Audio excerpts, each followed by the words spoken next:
Video ਸ਼ੁਰੂ ਕਰਨ ਤੋਂ ਪਹਿਲੇ ਜੇਕਰ ਤੁਸੀਂ ਸਾਡੇ ਚੈਨਲ ਨੂੰ ਹਲੇ ਤੱਕ ਸਬਸਕ੍ਰਾਈਬ ਨਹੀਂ ਕੀਤਾ ਤਾਂ ਹੇਠਾਂ ਲਾਲ ਰੰਗ ਦਾ ਸਬਸਕ੍ਰਾਈਬ ਬਟਨ ਦਿੱਤਾ ਹੋਵੇਗਾ, ਉਸ ਤੇ ਕਲਿੱਕ ਕਰਕੇ ਚੈਨਲ ਸਬਸਕ੍ਰਾइब जरूर कर लो। आओ ਹੁਣ ਅੱਗੇ खबर वालों बढ़ते हैं। आखिर की है पूरा बड़ी पंचायत से माफी चाहता हूँ कि हमारे बच्चों ने गलती की है और उसकी हम माफी मांगते हैं तहे दिल से। और आगे से ये यहाँ से कसम उठा के जाते हैं कि हम भाइयों के भाई रहेंगे, जैसे पहले थे वैसे हम भी रहेंगे, क्योंकि किसान हम हैं, किसान आप है। किसान की लड़ाई लड़ रहे हैं, हम एकता की लड़ाई लड़ रहे हैं। और जो भाई जोके ने कहा है कि भाई ये आपको दिखाई देगा, उसका निशान दिखाई देगा। देखिए वीडियो, अब एक सवाल का जवाब दीजिए। क्या पंजाब की झांकी में खालिस्तान का झंडा लगा हुआ था और वहां पे प्रधानमंत्री नरेंद्र मोदी भी मौजूद थे, तमाम मंत्री भी मौजूद थे, वहां पर अपने राष्ट्रपति भी मौजूद थे? आपको जो प्रचार तंत्र सिखाता है, कहता है, कृपया अपना दिमाग पहले लगाएं। और बात यहां नहीं रुकती। ये तस्वीर देखिए, गालवान घाटी, जी हां, वहीं पर जहां मेरे 20 जवान शहीद हुए थे चीनी हमले में। यहां देखिए, ये वीर जवान गालवान घाटी में निशान साहिब का झंडा फहरा रहा है। गालवान घाटी याद है, भूल गए? हाँ, वही गालवान घाटी जहां पर जब मेरे 20 जवान शहीद हुए थे तो आज तक प्रधानमंत्री नरेंद्र मोदी के मुंह से चीन शब्द नहीं निकला। बहुत सुविधावादी है आप लोगों की देशभक्ति। जी हां, और जो लोग निशान साहिब को खालिस्तानी बता रहे हैं, कृपया अब आप ये तस्वीर देखिए। प्रधानमंत्री नरेंद्र मोदी यहां दिख रहे हैं, दो प्यारे प्यारे सिख बच्चों के साथ, और प्रधानमंत्री जो साफा सिर पे उन्होंने बांधा हुआ है उस पर निशान देखिए, ये भी निशान साहिब का चिन्ह है। तो क्या प्रधानमंत्री नरेंद्र मोदी यहां पर कहा जा सकता है कि खालिस्तान का चिन्ह पहने हुए थे? क्या ये सवाल आपको खुद से नहीं पूछना चाहिए? और आज ये कौन लोग हैं जो तिरंगे के अपमान की बात कर रहे हैं? 2017 की ये तस्वीर देखिए दोस्तों, यहां पर गाजियाबाद में योगी आदित्यनाथ की रैली होती है और आप इस तस्वीर में साफ तौर पर देख सकते हैं कि तिरंगे के ऊपर जो है, यहां पर आप देख सकते हैं, भारतीय जनता पार्टी का ध्वज है वो फहराया जा रहा है। ये लोग बात करते हैं तिरंगे के अपमान की। आजादी के बाद 52 सालों तक आरएसएस के दफ्तर में तिरंगा नहीं फहराया गया। मैं नहीं बोला हूं, 2002 शायद था जब एक व्यक्ति वो नागपुर में आरएसएस के दफ्तर में घुस गया था, उसने जबरदस्ती वहां तिरंगा फहराया और आप जानते हैं आरएसएस ने उन 3 लोगों के खिलाफ अदालत में केस किया था। क्यों? क्योंकि उन्होंने तिरंगा फहराया था आरएसएस के दफ्तर में। ये कौन लोग हैं जो तिरंगे के अपमान की बात करते हैं? आपको कहीं ना कहीं खुद से ये सवाल भी जरूर पूछने पड़ेंगे। हकीकत क्या है दोस्तों, इसमें दो राय नहीं है कि आने वाले दिनों में किसान आंदोलन बहुत मुश्किल होने जा रहा है। मुश्किल होने जा रहा है क्योंकि प्रचार तंत्र के जरिए लगातार सरकार जो है उन्हें टारगेट करने वाली है। मगर अच्छी बात यह है कि उस प्रचार तंत्र की कोई विश्वसनीयता नहीं है। और जब मैं प्रचार तंत्र कह रहा हूं तो न सिर्फ मैं बीजेपी आईटी सेल की बात कर रहा हूं, बल्कि हमारे जो न्यूज चैनल्स हैं उनकी अब कोई विश्वसनीयता नहीं रही। कल आपने देखा, इनमें से किसी ने दीप सिद्धू को बीजेपी से नहीं जोड़ा, किसी ने जो किसान पर बर्बरता हुई उसका जिक्र नहीं किया, तो इनकी क्या विश्वसनीयता है? मगर हां, यह बात भी सच है कि किसानों को एकजुट रहना पड़ेगा। पहले से कहीं ज्यादा आप पर निगाहें होंगी। सबसे बड़ी बात जो समझ के भी परे है दोस्तों, जब वॉशिंगटन में हिंसा होती है, जब कैपिटल हिल में ट्रंप समर्थक घुसकर वहां पर हिंसा करते हैं तो प्रधानमंत्री नरेंद्र मोदी उस पर ट्वीट करते हैं। मगर अब तक इस मुद्दे पर उनके मुंह से एक शब्द नहीं निकाला है जब मैं इस वक्त ये कार्यक्रम रिकॉर्ड कर रहा हूं सुबह के वक्त। ये बात आपको अटपटी नहीं लगती? आजाद भारत के इतिहास में 26 जनवरी की परेड में इतनी हिंसा आज तक कभी नहीं हुई है। 1984 के दंगे हुए थे, उस दौरान भी मुझे याद है, अक्टूबर जब जनवरी में हुए थे, उसके बाद जब परेड हुई थी तब भी इस तरह की कोई हिंसा, कभी कोई हिंसा नहीं हुई इस तरह की। आपको यह सवाल पूछना पड़ेगा कि प्रधानमंत्री नरेंद्र मोदी अब तक खामोश क्यों है? आपको यह सवाल पूछना पड़ेगा कि यह कैसी राजनीतिक व्यवस्था है जहां जो हमें आपस में इस कदर भिड़ा रही है, आपस में इस कदर लड़ा रही है। क्या आजाद भारत के इतिहास में हम में इतना ज्यादा दोहराव, इतना ज्यादा बंटवारा कभी रहा है? और क्या कभी आपने देखा है कि प्रचार तंत्र या न्यूज का जो मीडिया है उसने कभी सरकार से इस तरह से सवाल नहीं किए?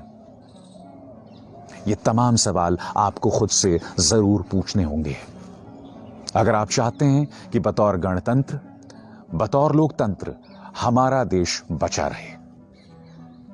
बोल के लब आजाद है तेरे में बस इतना ही। अभिसार शर्मा को दीजिए इजाजत। नमस्कार।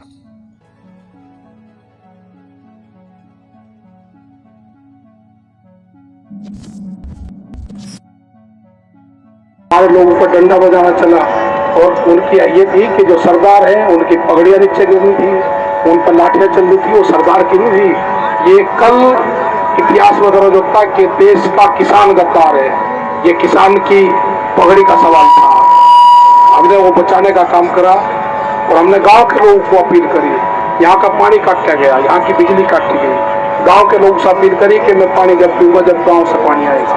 आज पूरे देश में इकट्ठा होगा। हमारा इशू ये है, हमारा इशू है कि भारत सरकार हमारे से बात करे।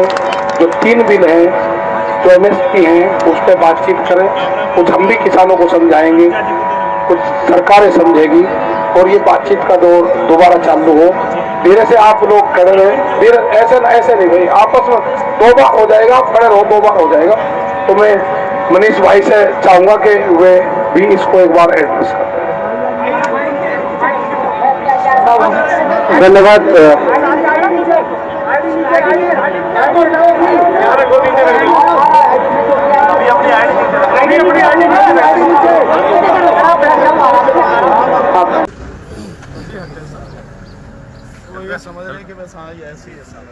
ਵਾਹਿਗੁਰੂ ਜੀ ਕਾ ਖਾਲਸਾ ਵਾਹਿਗੁਰੂ ਫਤਿਹ। ਸਾਥੀਓ, ਅਸੀਂ ਅੱਜ ਸਾਰੇ ਇੱਥੇ ਗਾਜੀਪੁਰ ਬਾਰਡਰ ਤੇ ਆਏ ਆ ਕਿਉਂਕਿ ਬੜਾ ਮਨ ਦੇ ਵਿੱਚ ਪਤਾ ਨਹੀਂ ਕੀ ਸੀ। ਟੀਵੀ ਤੇ ਦੇਖਿਆ ਵੀ ਕਹਿੰਦੇ ਵੀ ਕਿਸਾਨ ਚਲੇ ਗਏ, ਇੱਥੇ ਸਾਰੇ ਉਵੇਂ ਹੀ ਆ, ਸ਼ਾਂਤੀਪੂਰਨ ਤਰੀਕੇ ਨਾਲ। ਕਿਉਂ ਭਾਈ? ਸ਼ਾਂਤੀਪੂਰਨ ਤਰੀਕੇ ਨਾਲ, ਪੂਰਾ ਸ਼ਾਂਤੀ ਤੇ ਔਰ ਪੂਰੇ ਡਟੇ ਹੋਏ ਆ। ਉਹਦਾ ਜਿਹੜੇ 26 ਤਰੀਕ ਲਈ ਆਏ ਸੀ ਨਾ, 1 ਦਿਨ ਲਈ, ਉਹ ਗਏ ਆ ਵਾਪਸ, ਹੋਰ ਕੋਈ ਗੱਲ ਨਹੀਂ। ਬਾਕੀ ਸਾਰੇ ਇੱਥੇ ਹੀ ਆ। ਤੇ ਜਿਹੜਾ ਇਹ ਮੀਡੀਆ ਵਾਲੇ ਦਿਖਾਈ ਜਾਂਦੇ ਵੀ ਟੈਂਟ ਖਾਲੀ ਹੈ, ਇਹ ਹੈ ਉਹ ਹੈ, ਉਹ ਸਿਰਫ ਉਹਨਾਂ ਦਾ ਪ੍ਰਚਾਰ ਹੈ। ਉਹਨਾਂ ਨੂੰ ਆਪਦਾ ਕਰਨ ਦਿਓ। ਤੁਹਾਡੇ ਵਾਸਤੇ ਆ ਜਿਹੜਾ ਜ਼ੁਕਰਬਰਗ ਨੇ ਫੇਸਬੁੱਕ ਬਣਾਈ ਹੈ, ਤੁਸੀਂ ਇਹ ਵੇਖੋ। ਤੁਸੀਂ ਆਪਦਾ ਜਿਹੜਾ ਲੋਕਲ मीडिया वो देखो भाई साहब। और वो भी जो लोग गए थे वो भी सबको रात अपील करी है, रात से ही लगातार आने शुरू हो गए हैं। सबसे पहला जत्था जो है 12 बजे के लगभग आया, उसके बाद में लगातार लोग आ रहे हैं। 3:30 बजे तक आए, अभी सुबह आ रहे हैं। तो कोई भी चिंता करने की जरूरत नहीं है, जितने भी हो सकता है लगातार मैक्सिमम लोग पहुंचे यहाँ पे। 10 बजे तक पूरे आ जाएंगे। ऊपर चल के ऊपर जाके आते हैं। ਵਾਹਿਗੁਰੂ ਜੀ ਕਾ ਖਾਲਸਾ ਵਾਹਿਗੁਰੂ ਜੀ ਕੀ ਫਤਿਹ। ਸਾਥੀਓ, ਅੱਜ ਅਸੀਂ ਗਾਜੀਪੁਰ ਬਾਰਡਰ ਤੇ ਹੈ। ਸਾਰੇ ਟੈਂਟ ਉਸੇ ਤਰ੍ਹਾਂ ਲੱਗੇ ਹੋਏ ਹੈ ਤੇ ਸਾਰੀ ਦੁਨੀਆ ਇੱਥੇ ਹੈਗੀ ਹੈ। ਜਿਹੜੇ ਜੀ ਚੈਨਲ ਵਾਲੇ ਦਿਖਾ ਰਹੇ ਆ ਉਹ ਗਲਤ ਦਿਖਾ ਰਹੇ ਆ ਸਾਰਾ ਕੁਝ। ਸਾਰੇ ਲੋਕ ਇੱਥੇ ਸ਼ਾਂਤੀਪੂਰਨ ਬੈਠੇ ਹੈਗੇ ਆ। ਉਹ ਕਹਿੰਦੇ ਲੋਕ ਚੱਲ ਗਏ। ਪੂਰਾ ਇੱਥੇ ਜਿਸ ਤਰ੍ਹਾਂ ਪਹਿਲੇ ਤਾਂ ਧਰਨਾ ਉਸੇ ਤਰ੍ਹਾਂ ਕਾਮਯਾਬ ਧਰਨਾ ਸਾਡਾ, ਉੱਥੇ ਸਾਰੀ ਦੁਨੀਆ ਬੈਠੀ ਹੈ। ਤੁਹਾਨੂੰ ਬੇਨਤੀ ਕਰਦੇ ਆ ਇਹਨਾਂ ਦੇ ਚੈਨਲਾਂ ਦੇ ਪਿੱਛੇ ਨਹੀਂ ਲੱਗਣਾ। ਵਾਹਿਗੁਰੂ ਜੀ ਕਾ ਖਾਲਸਾ ਵਾਹਿਗੁਰੂ ਜੀ ਕੀ मोदी मीडिया को नहीं देखना। ਸਾਥੀਓ, ਆਪਾਂ ਨੂੰ ਜ਼ਰੂਰ ਜਿੰਨੀ ਵੀ ਆਵਾਜ਼ ਸੁਣਦੇ ਹੋ, ਅਸੀਂ ਗਾਜੀਪੁਰ ਬਾਰਡਰ ਦੇ ਆ ਸਵੇਰ ਤੋਂ, ਤੇ ਸਾਰਿਆਂ ਨੂੰ ਤੇ ਦੁਬਾਰੇ ਜਿਹੜੇ ਆਪਣਾ ਚੱਲ ਰਿਹਾ ਸੰਘਰਸ਼ ਕਿਸਾਨਾਂ ਦਾ, ਉਹਨੂੰ ਕਾਮਯਾਬ ਕਰਨ ਦੇ ਲਈ ਸਾਰਿਆਂ ਨੂੰ ਬੇਨਤੀ, ਹੱਥ ਜੋੜ ਕੇ ਬੇਨਤੀ ਆ ਵੀ ਫੇਰ ਦੁਬਾਰਾ ਵੱਡੀ ਪੱਧਰ ਤੇ ਲੋਕ ਆਪ ਮੁਹਾਰੇ ਇੱਥੇ ਨੂੰ ਵੀ ਹਰਾਕਤ ਕੇ ਰਾਹ ਦੇ ਪਹੁੰਚੇ ਹੋਏ ਨੇ। ਕਾਫੀ ਸੜਕਾਂ ਵੀ ਜਾਮ ਕੀਤੀਆਂ ਨੇ। ਸ਼ਾਂਤੀਪੂਰ ਪੂਰਾ ਇਹ ਕੰਮ ਚੱਲ ਰਿਹਾ। ਸਾਰਿਆਂ ਨੂੰ ਬੇਨਤੀ ਵੱਧ ਤੋਂ ਵੱਧ ਇੱਥੇ ਪਹੁੰਚੋ। ਹਾਂ, ਲੰਗਰ ਲਾਏ ਵੇ ਆ ਬਾਬੇ ਨਾਨਕ ਦਾ 20 ਰੁਪਈਆਂ ਵਾਲਾ ਲੰਗਰ ਚੱਲਦਾ, 20 ਰੁਪਈਆਂ ਵਾਲਾ ਲੰਗਰ।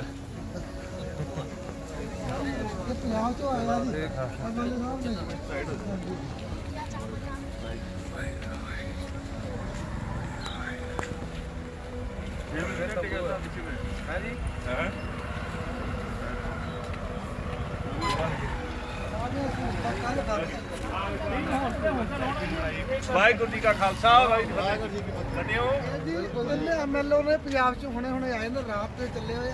ਜਿਹੜੀ ਰਾਤ ਆਪਾਂ ਅਪੀਲ ਪਾਈ ਸੀ ਉਹ ਰਾਤ ਚੱਲ ਪਈ ਤੇ ਆ ਪਹੁੰਚੇ ਹੁਣੇ ਹੀ। ठीक है, भी रात ही सुनी अपील ਉਹਦੇ ਤਰਫੇ। ਹਾਂਜੀ,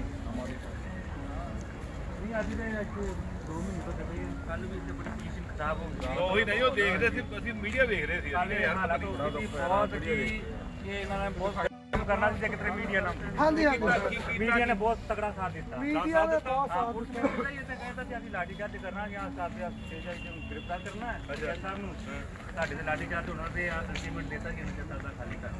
ਅੱਛਾ ਅੱਛਾ ਅੱਛਾ ਫੋਰਸ ਇੰਨੀ ਫੋਰਸ ਸੀ ਉਹਨਾਂ ਅੰਦੋਲਨ ਚ ਬੰਦਾ ਨਹੀਂ ਸੀ ਜਿੰਨੀ ਗੱਲ ਫੋਰਸ ਤੇ ਇੱਥੋਂ ਹੀ ਗੱਲ ਵਿਗੜ ਗਈ ਜਦੋਂ ਪੁਲਿਸ ਵਾਲੇ ਡਾਇਰੈਕਟ ਇਹ ਗੱਲ ਕਹੇ ਸੀ ਤੇ ਕਿ ਇਹਨਾਂ ਬੀਜੇਪੀ ਦਾ ਐਮਐਲਏ ਆ ਗਿਆ ਉੱਤੇ। ਦੋ ਆ ਗਏ ਜੀ ਦੋ ਐਮਐਲਏ ਗੁੱਜਰ ਤੇ ਇੱਕ ਪਤਾ ਨਹੀਂ ਹੋਰ ਕੀ ਉਹਦਾ ਨਾਮ ਦੱਸਦੇ ਸਨ। ਆਂਦੇ ਹਥਿਆਰ ਲੈ ਕੇ ਬਾਹਰ ਕਦੇ ਖਲੋਤੇ ਸੀ। ਅੱਛਾ ਆਰਐਸਐਸ ਦੇ ਬੰਦੇ ਇੱਥੋਂ ਤੱਕ ਸੀ ਕਿ ਨਿਹੰਗਾ ਸਿੰਘਾਂ ਦਾ ਚੋਲਾ ਬਾਣੀ ਪਾ ਕੇ ਬਾਣਾ ਪਾ ਕੇ ਇੱਥੇ ਵਿੱਚ ਫਿਰਦੇ। ਉਹ ਫਿਰ ਆਪਾਂ ਪਛਾਣੇ ਕਿਵੇਂ? ਪਛਾਣੇ ਡਿਗੇ ਸਾਹਮਣੇ ਪਛਾਣ ਲਈ। ਅੱਛਾ ਫਿਰ ਉਹਨੇ ਚੰਗੀ ਸਾਡਾ ਮਾਂਜੀ ਲਾਈ ਲੱਗੇ ਸੀ ਨਾ ਤੇ ਫਿਰ ਪੁਲਿਸ ਵਾਲੇ ਲੈ ਉਹ ਗਏ। ਥੱਲੇ ਖਲੋਤੇ ਗੱਡੀਆਂ ਲਾ ਕੇ ਦਿੱਲੀ ਦੇ ਬੰਦੇ ਡਿਗੇ ਸਾਹਮਣੇ ਪਛਾਣ ਲਈ ਆਂਦਾ ਯਾਰ ਅੱਜ ਦਾ ਬੰਦਾ ਸਿੱਖ ਨਹੀਂਗਾ। ਅੱਛਾ ਉਹਨਾਂ ਨੇ ਇੱਥੋਂ ਤੱਕ ਕਹਿ ਦਿੱਤਾ ਕਿ ਉਹੀ ਸਾਹਮਣੇ ਸਿੱਖਾਂ ਨੂੰ ਅੱਜ ਉਹਨਾਂ ਤੇ ਹੈਲੋ ਬਹੁਤ ਲਾਈ ਆਪਣੀ ਬਾਬੇ ਨਾਨਕ ਨੇ ਲਾ ਜਾ ਬਹੁਤ ਹੁਣੇ ਹੁਣ ਲੋਕੀ ਇੰਨੇ ਸਹਿਮ ਗਏ ਸੀ ਨਾ ਹੁਣ ਜੰਮ ਗਿਆ। ਬੜੀ ਸੰਗਤ ਆਉਂਦੀ ਆਪਣੀ ਬੜੀ ਸੰਗਤ ਆਉਂਦੀ ਹੋਰ ਦੁਬਾਰਾ ਤੱਕ ਵੇਖਿਆ ਜੇ ਤੇ ਲੱਖਾਂ ਦੀ ਤਦਾਦ ਚ ਜਾਵਾਂਗੇ ਫੇਰ ਆਪਾਂ ਜਾ ਕੇ ਫੇਰ ਚੱਲ ਪਿਆ ਲੋਕਾਂ ਨੂੰ ਆਖਿਆ ਪੈ ਰਹੀ ਹੈ ਤੁਹਾਨੂੰ ਜੁੱਤੀਆਂ ਮਾਰਨੀਆਂ ਰਾਹ ਜਾ ਕੇ ਮਾਰਾਂਗੇ ਮਾਰ ਆਜੋ ਫਿਰ ਲੋਕੀ ਆਪਣੇ ਉਹਨੂੰ ਸੁਣ ਕੇ ਦੁਬਾਰੇ ਸਾਰਾ ਇਕੱਠਾ ਹੁੰਦਾ ਅੱਜ ਤੇ ਬੜੀ ਪੋਜੀਸ਼ਨ ਖਰਾਬ ਹੋ ਗਈ ਸੀ ਬਹੁਤ ਜ਼ਿਆਦਾ। ਇਹਦੇ ਮਾਰੀ ਮੋਟੀ ਭਾਈ ਪਤਾ ਆਗੂਆਂ ਨੇ ਕਹਿਤਾ ਸੀ ਆਪਣੀਆਂ ਕਿਰਪਾਨਾਂ ਡੰਡੇ ਹੱਥ ਕਿਉਂਕਿ ਸਿੱਧਾ ਜੋਗੀ ਦਾ ਹੀ ਸਿੱਧਾ ਜੋਗੀ ਦਾ ਬਿਆਨ ਆ ਧਰਨਾ ਖਾਲੀ ਕਰਨਾ ਏ। ਹਾਂ ਸਿੱਧਾ ਉਹਦਾ ਬਿਆਨ ਨਹੀਂ ਕਰਦਾ। ਤੁਹਾਡੇ ਲਾਠੀ ਚਾਰਜ ਕਰਨੇ ਆ ਦੇਖੋ ਏਡੀਓ ਨੇ ਸਾਰੇ ਡੀਐਮਐਸਪੀ ਦਾ ਆਰਡਰ ਸੀ ਕੈਮਰੇ 'ਚ ਕੋਈ ਲਾਠੀ ਚਾਰਜ ਵੀਰ ਜੀ ਏਡੀਓ ਸਾਨੂੰ ਇੱਥੇ ਮਿਲਿਆ ਕਹਿੰਦਾ ਸੀ ਸਾਡੇ ਤੇ ਸਿੱਧਾ ਪ੍ਰੈਸ਼ਰ ਵਾ ਆ ਬੰਦਾ ਇੱਥੋਂ ਏਡੀਓ ਬਹੁਤ ਵਧੀਆ ਵਾ ਹਾਂ ਕਹਿੰਦਾ ਸਾਡਾ ਉਹਦਾ ਪ੍ਰੈਸ਼ਰ ਵਾ ਵੀ ਆ ਧਰਨਾ ਰਾਤ ਖਾਲੀ ਕਰਨਾ ਵਾ ਨਹੀਂ ਉਹ ਕਹਿੰਦਾ ਤੁਹਾਡੀ ਕੀ ਸੋਚ ਹੋਏਗਾ ਫਿਰ ਕੱਪੜਾ ਕੀ ਜਾਣਾ ਸਾਡੀ ਆ ਸੋਚ ਹੁਣ ਨੌਜਵਾਨ ਦੀ ਆ ਬਾਪੂ ਸਾਡੇ ਨਾਲ ਹੈਗੇ ਆ ਜਿਹੜੇ ਜਾਣੇ ਮੈਂ ਚਲੇ ਗਏ ਉਹ ਨਹੀਂ ਰੁਕੇ ਉਹਨੇ ਆਖਿਆ ਤੁਹਾਡੇ ਬੰਦੇ ਬਹੁਤ ਗਏ ਤੁਹਾਡੇ ਬੰਦਿਆਂ ਨੂੰ ਜਾਣਾ ਨਹੀਂ ਚਾਹੀਦਾ ਹੈ ਕਹਿੰਦਾ ਕੱਲ ਵਾਲਾ ਤਾਂ ਜਿਹੜਾ ਪਰਸੋਂ ਦਾ ਹੀ ਪਰਸੋਂ ਦੀ ਰਾਤ ਜਿਹੜੀ ਗਈ ਆ ਕਹਿੰਦਾ ਉਹ ਤੁਹਾਡੇ ਤੇ ਪ੍ਰੈਸ਼ਰ ਬਣਾਏਗਾ ਤੁਹਾਡੇ ਤੋਂ ਬੰਦੇ ਭਜਾਉਣ ਵਾਸਤੇ। ਆਰਐਸ ਦੇ ਬੰਦਿਆਂ ਨੇ ਸਾਰੇ ਪਾਸੇ ਘੇਰਾ ਪਾ ਲਿਆ ਸੀ ਕੁਝ ਬੰਦੇ ਇੱਧਰ ਖਲੋ ਕੇ ਕੁਝ ਇੱਧਰ ਖਲੋ ਕੇ ਤੇ ਕੁਝ ਉਹ ਪੁਲਿਸ ਦੇ ਬੰਦੇ ਖਲੋ ਕੇ ਅੱਜ ਇਹਨਾਂ ਨਿਕਲਣ ਨਹੀਂ ਤੇ ਇਹਨਾਂ ਨੂੰ ਮਾਰਨਾ ਹੈ। ਅੱਛਾ ਅੱਛਾ ਇੱਥੋਂ ਤੱਕ ਕੱਲ ਨੂੰ ਬਤਾ ਦਿਓ। ਇਹ ਆਪਣਾ ਆਪਣਾ ਜੀ ਇਹ ਆਪਣਾ ਇਹ ਆਪਣਾ ਜੀ ਚੱਲ ਜਾਊਗੀ ਲੋਕ ਤੁਰਨਗੇ ਜੀ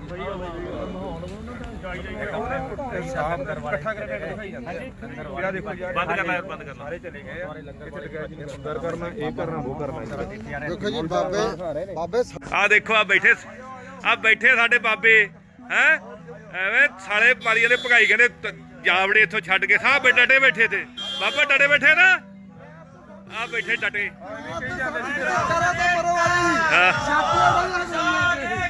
ਜਿੰਦਾਬਾਦ ਜਿੰਦਾਬਾਦ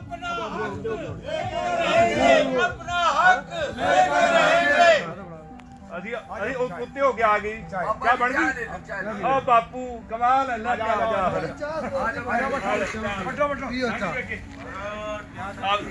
ਜੈ ਇਕਲਾਰੀ ਇੰਦੀ ਪੰਚਾਇਤ ਜਾ ਕੇ ਆਈਏ ਪਹਿਲਾਂ ਆਪਾਂ ਫਿਰ ਅਗਲੇ ਬੰਨੇ ਨਿਕਲਦੇ ਗੁਰੂ ਘਰ ਤਾਂ ਲੰਗਰ ਵਾਲਾ ਦਾ ਲੰਗਰ ਚ ਨਾ ਉੱਥੇ ਲੰਗਰ ਲੱਗਾ ਹੋਇਆ ਵਾ ਉੱਥੇ ਚਾਹ ਪਾਣੀ ਪੀਏ ਕਰਕੇ ਫੋਟੋ ਦੇਖਾ ਇਹ ਆ ਫੋਟੋ ਹੀਟੋ ਨਹੀਂ ਦੂਜੀਆਂ ਫੋਟੋ ਜਿਹੜੀ ਖਿੱਚੀਆਂ ਵਾ ਆਓ ਤੂੰ ਪੈ ਹੱਥੇ ਵਿੱਚ ਨੂੰ ਲਾਈ ਖੜ ਖੜ ਕਰ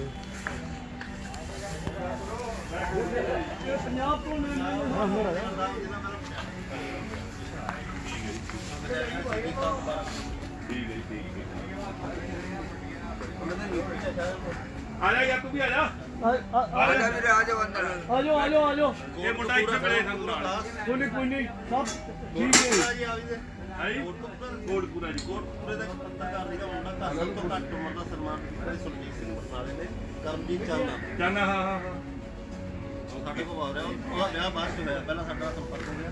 ਅੱਛਾ ਉਹ ਇੱਥੇ ਰਹਿੰਦਾ ਵਾ ਉਹ ਉੱਤਰਾਖੰਡ ਰਹਿੰਦਾ ਹਾਂ ਰੁਦਰਪੁਰ ਰਹਿੰਦਾ ਯੈਸ ਹੋਰ ਤਾਂ ਉਹ ਬਾਰੇ ਨੇੜੇ ਹੋਇਆ ਤਾਂ ਜਿਵੇਂ ਕਹਿ ਦਿੰਦੇ ਆ ਵੀ ਭੁੱਲ ਗਿਆ ਅੱਛਾ ਉਹਦਾ ਪਿਆ ਉਹਦਾ ਭੁੱਲ ਜਾਂਦਾ ਜਿਹਨਾਂ ਹੈ ਜੀ ਆਪਾਂ ਕਹਿਣ ਦੇ ਸੰਕੋਚ ਨੂੰ ਮੈਂ ਆਪਾਂ ਦਾ ਮੂੰਹ ਤਾਂ ਉਹ ਬਾਈ ਜੀ ਦੀ ਗੱਲ ਕਰਾ ਬਾਈ ਬਤਾਓ ਯਾਰ ਕੀ ਚੱਲ ਰਿਹਾ ਹੈ बताओ। मेरा अच्छा माहौल हो रहा है अब खुश बहुत खुश है लोग। कल थोड़ा माहौल दुख का था 2 दिन से और बहुत अच्छा माहौल चल रहा बहुत अच्छा खुशी में है सब बढ़िया काम होगा। हम इतना जाने के नहीं इतने बिल वापिस नहीं होने के इन्होंने वोट डालने की भी कोशिश करी पर नहीं, कोई इनकी कामयाबी मिली नहीं इन्हें, इनको कामयाबी नहीं मिली। सब ठीक है, एक अच्छा भाईचारा है सर। बाकी अब एक बार तो माहौल इन्ना गड़बड़ा गया, इतने थले आ गए बीजेपी के गुंडे, नारे मारन लग गए। असी भी, हम लोग भी गए जब नारेबाजी हो रही थी। बस अज मैं कहना ना, अकाल पुरख ने पग की लाज रखने वास्ते जाट भाइयों फिर लिया रात को, इन्हों की जमीर जागी मुंडिया की। बल्ले बल्ले बल्ले, अरे सब एक है, बिल्कुल ठीक है, सब किसान है। ऐसा इन लोगों का तो एहसान है हमारे पे, तो इन्होंने ये नारेबाजी करी, भाईचारा सारा एक हो गया, सारा इकट्ठा हो गया ना, सब तैयारी कर दी थी चलने की सारे लोगों ने। बस चलो भाई, जूत खाने का क्या फायदा। बिल्कुल, इनका तो इतना एहसान है, उतरे नहीं।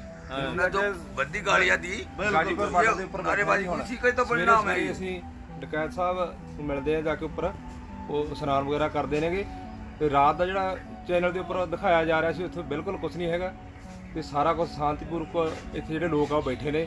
ਹਰਿਆਣੇ ਦੇ ਕਾਫੀ ਲੋਕ ਆ ਚੁੱਕੇ ਨੇ, ਯੂਪੀ ਦੇ ਤੇ ਉੱਤਰਾਖੰਡ ਦੇ ਤਕਰੀਬਨ ਸਾਰੇ ਲੋਕ ਸ਼ਾਂਤੀਪੂਰਵਕ ਬੈਠੇ ਨੇ। ਜਿਹੜਾ ਮੀਡੀਆ ਦਿਖਾ ਰਿਹਾ ਉਹ ਕੁਝ ਨਹੀਂ ਹੈਗਾ ਇੱਥੇ। ਹੁਣ ਹੌਸਲਾ ਬਹੁਤ ਹੋਰ ਲੋਕ ਆ ਰਹੇ ਨੇ ਹੁਣ, ਜਾਣੀ ਕਿ ਉਦੋਂ ਵੀ ਸੰਘਰਸ਼ ਵੱਡਾ ਹੋਊਗਾ। ਹੱਥ ਜੋੜ ਕੇ ਬੇਨਤੀ ਹੈ, ਜਿੰਨੇ ਵੀ ਇਹ ਆਵਾਜ਼ ਨੂੰ ਸੁਣਦੇ ਨੇ, ਵੀ ਵੱਧ ਤੋਂ ਵੱਧ ਬਾਰਡਰਾਂ, ਸਾਰੇ ਬਾਰਡਰਾਂ ਦੇ ਉੱਪਰ ਪਹੁੰਚੋ। ਧੰਨਵਾਦ ਸਾਥੀਓ। ਇੱਕ ਗੱਲ ਹੈ ਵੀ ਇਹ ਦੇਸ਼ ਕਿਸਾਨ ਤੇ ਮਜ਼ਦੂਰਾਂ ਦਾ ਦੇਸ਼ ਹੈ। ਇਹ ਸਾਰੇ ਜਾਣੇ ਆਪਾਂ ਬੈਠੇ ਆ, 3 ਲੱਖ ਕਿਸਾਨ ਆਤਮ ਹੱਤਿਆ ਕਰ ਚੁੱਕੇ ਆ ਦੇਸ਼ ਦੇ ਵਿੱਚ। ਉਹਦੇ 'ਚ ਕਿਸੇ ਨੇ ਨਹੀਂ ਵੇਖਿਆ ਵੀ ਉਹ ਹਿੰਦੂ ਹੈ, ਸਿੱਖ ਹੈ, ਮੁਸਲਮਾਨ ਹੈ, ਕਿਸਾਨ ਕਿਸਾਨ ਹੈ। ਸਾਡਾ ਸਾਰਾ ਭਾਈਚਾਰਾ ਇੱਕ ਹੈ, ਸਾਰੇ ਜਾਣੇ ਇਕੱਠੇ ਬੈਠੇ ਆ, ਇੱਕੋ ਰਜਾਈ 'ਚ ਬੈਠੇ ਆ। ਕੋਈ ਲੜਾਈ ਨਹੀਂ ਸਾਡੀ ਕਿਸੇ ਨਾਲ, ਸਾਡੀ ਲੜਾਈ ਸਿਰਫ ਕਾਲੇ ਬਿੱਲਾਂ ਨਾਲ ਹੈ, ਤੇ ਉਹ ਕਾਲੇ ਮੂੰਹ ਵਾਲੇ ਨਾਲ ਹੈ। ਸਾਡੀ ਹੋਰ ਕਿਸੇ ਨਾਲ ਲੜਾਈ ਨਹੀਂ, ਕਾਲੇ ਬਿੱਲਾਂ ਨਾਲ ਲੜਾਈ ਹੈ। ਸਾਡੇ ਕਾਲੇ ਬਿੱਲ ਵਾਪਸ ਕਰੋ, ਅਸੀਂ ਬੈਠੇ ਆ। ਔਰ ਜਿਹੜਾ ਇਹ ਮੀਡੀਆ ਵਾਲੇ ਤੁਹਾਨੂੰ ਦਿਖਾ ਰਹੇ ਨੇ, ਦੇਖਣਾ ਬੰਦ ਕਰ ਦਿਓ। ਇਹ ਝੂਠ ਮਾਰੀ ਜਾਂਦੇ, ਝੂਠ, ਇਹ ਝੂਠ ਮਾਰ ਰਹੇ ਆ, ਝੂਠ ਵੀ ਇੱਥੋਂ ਭੱਜ ਗਏ। ਕੋਈ ਨਹੀਂ ਭੱਜਿਆ, ਸਾਰੇ ਇੱਥੇ ਬੈਠੇ ਆ, ਸਾਰੇ ਬੈਠੇ ਇੱਥੇ। ਸਾਥੀਓ, ਅਸੀਂ ਅੱਜ ਗਾਜੀਪੁਰ ਬਾਰਡਰ ਤੇ ਆ, ਰਾਤ ਦੇ ਅਸੀਂ ਵੀ ਚਿੰਤਾ ਵਿੱਚ, ਤੇ ਜਿਹੜੇ ਟੀਵੀ ਦਿਖਾ ਰਹੇ ਚੈਨਲ ਵਾਲੇ, ਇੱਥੇ ਲੋਕ ਚੱਲ ਗਏ, ਇੱਥੇ ਸਾਰੇ ਲੋਕ ਉਸੇ ਤਰ੍ਹਾਂ ਬੈਠੇ ਆ। ਸਾਰੇ ਲੋਕ ਅੱਜ ਪੂਰੇ ਜਥਿਆਂ ਦੇ ਜਥੇ ਨਾਲ ਯੂਪੀ ਤੋਂ, ਹਰਿਆਣੇ ਤੋਂ ਲੋਕ ਇੱਥੇ ਪਹੁੰਚ ਰਹੇ ਆ। ਡਰਨ ਦੀ ਲੋੜ ਨਹੀਂ। ਇਹ ਮੀਡੀਆ ਵਾਲੇ ਜਿਹੜੇ ਆ, ਮੋਦੀ ਮੀਡੀਆ ਉਸ ਨੂੰ ਗਲਤ ਮੈਸੇਜ ਦੇ ਰਿਹਾ, ਲੋਕਾਂ ਵਿੱਚ ਡਰਾ ਰਿਹਾ। ਇੱਥੇ ਲੋਕ ਚੱਲ ਗਏ, ਸਾਰੇ ਲੋਕ ਉਸੇ ਤਰ੍ਹਾਂ ਬੈਠੇ ਹੈਗੇ ਆ, ਪੂਰਾ ਸਾਥ ਆ। ਅਸੀਂ ਸਵੇਰ ਇੱਥੇ ਘੁੰਮਣ ਲੱਗੇ ਵੇ, ਕੋਈ ਡਰਨ ਦੀ ਲੋੜ ਨਹੀਂ ਹੈਗੀ। ਤੁਹਾਨੂੰ ਵੀ ਬੇਨਤੀ ਕਰਦਾ, ਜਿੱਥੇ ਮੇਰੀ ਆਵਾਜ਼ ਪਹੁੰਚੇ। ਸਰ ਫੋਨ ਆਈ ਜਾਂਦੇ ਵਿੱਚ ਨਾ, ਮੇਰਾ ਕਰ ਲਿਓ, ਫਿਨਿਸ਼ ਕਰਕੇ ਕਰ।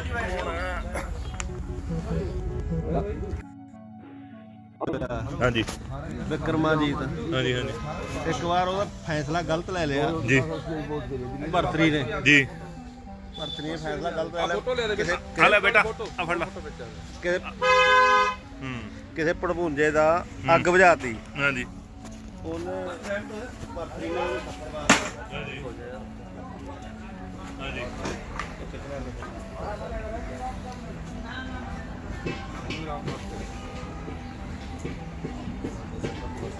राजेश सिंह से हमने बात की रात है कि पार्लियामेंट में पूरा उठाएंगे, और अगर इन्होंने झगड़ा किया तो हम आंदोलन भी करेंगे।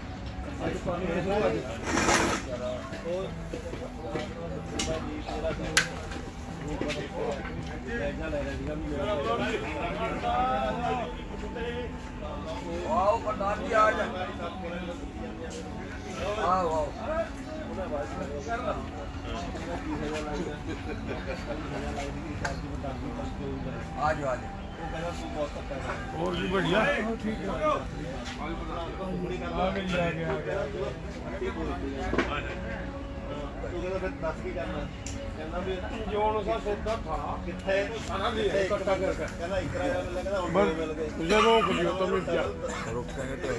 एक तो बता रखा मैं, कोई चिलक वाला जो फंसा चंटो बहन चौधरी को पकड़ के ठीक है, मैंने सब चिलक लगा मैं